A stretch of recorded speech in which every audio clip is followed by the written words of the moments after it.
Hi, my name is Blake Hoxton. I'm with Price Kia here in Charlottesville, and I'm going to do a video today to showcase some features of the new 2018 Kia Sorento. But this is also something I'm going to try to do as many times as I can, hopefully daily, to showcase new features on our new cars and also features that are on our used cars.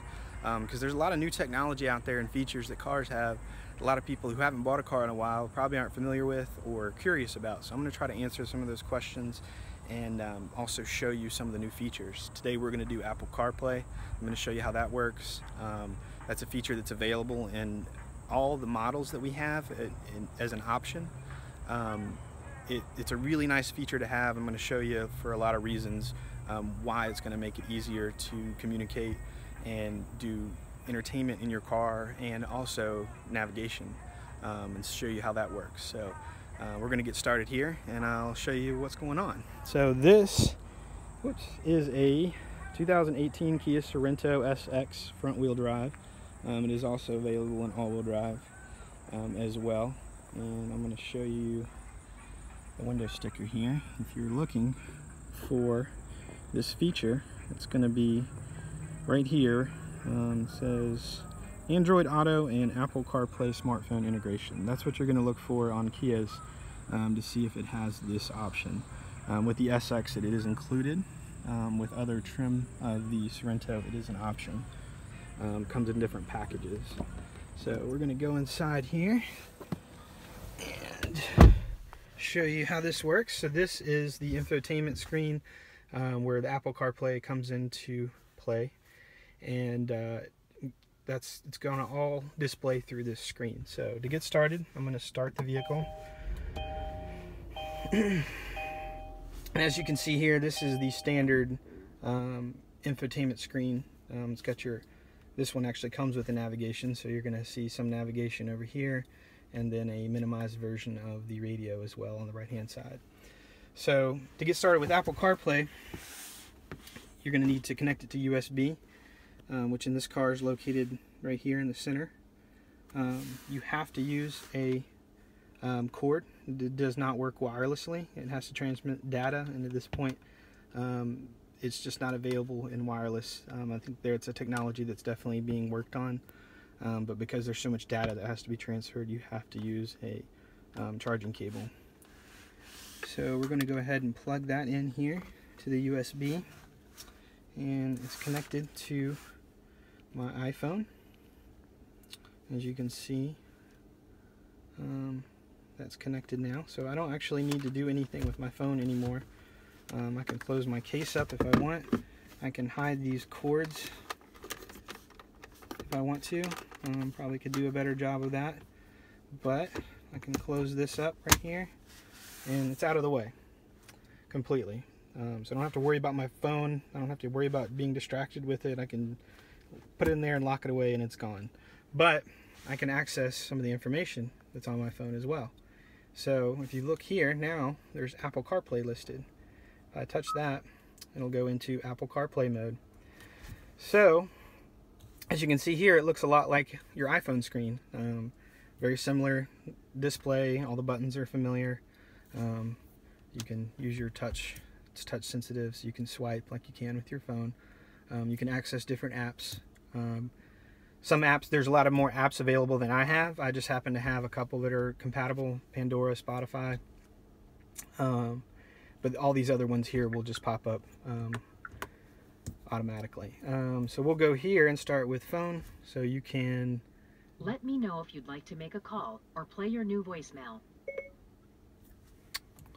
So we're not gonna make a call, but Siri is gonna do most of your work through Apple CarPlay.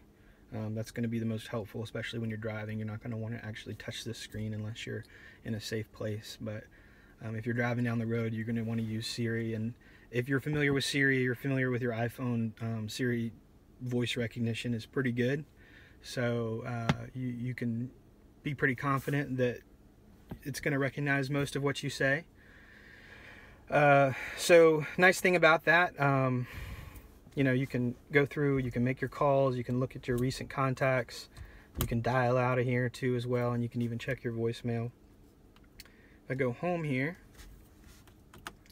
I'm going to also showcase the music. So you can hit music. You can actually go through, and that's the song that was on my playlist. You can hit play. You can like it, dislike it, like you can through iTunes. You can replay it. You can shuffle it, all that kind of stuff. Go through and browse all your media, all your songs, etc. You can use maps. Map function's pretty cool. Actually shows me where I'm at here on Pantops next to the dealership. If I hit the screen here, I can go to destinations and I can say I want to go home, and it'll take me home. Or let's say I want to look for a point of interest. Let me look for a gas station. I can go to the Exxon right down the street, or a Exxon in Charlottesville is listed. Let's see, food. I got restaurants, Chick-fil-A. Go to Chick-fil-A.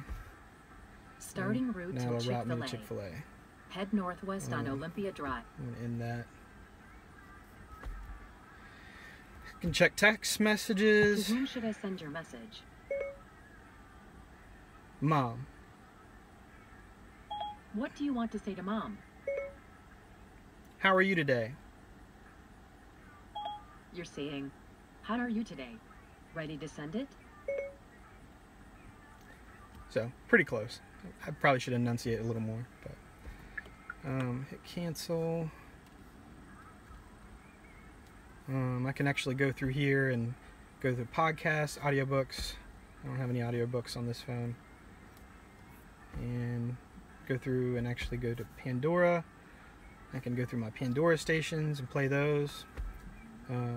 So overall, it's a pretty neat feature. If this car does have factory navigation, so you may or may not use the map functions through your phone for this, but it is a nice option for cars that don't have navigation. It can save you a lot of money. Navigation usually adds pretty good chunk of change to the sticker price. So if you want to opt to not have navigation but have the Apple CarPlay, you can do that, and you can use your maps through your phone. The only downside to that is it does use your data, so depending on what kind of data plan you're on, it may use a lot of your data up. But if you don't use navigation frequently and you only use it occasionally, it might be perfect for you to be able to use this system, and it works really well.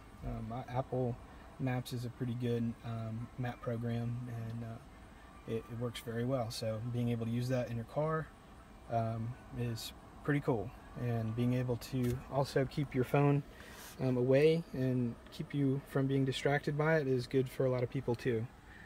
So anyway, just wanted to show you this, kind of show you the features of it. It is available with Androids as well. I just don't have an Android phone to demo it, but if you look on here, it does very similarly the same thing as Apple CarPlay. It'll display the screen that's on your Android up onto the infotainment system, just like it does with the Apple CarPlay. So pretty cool. So either way, if you have an Android or a iPhone, you can use either one and take advantage of some of the integration features. So if anybody wants to stop by and check it out, check out a vehicle with Apple CarPlay or any other features, feel free to come by. I'm here. If you have any questions, I look forward to seeing you. And thanks. You guys have a good day.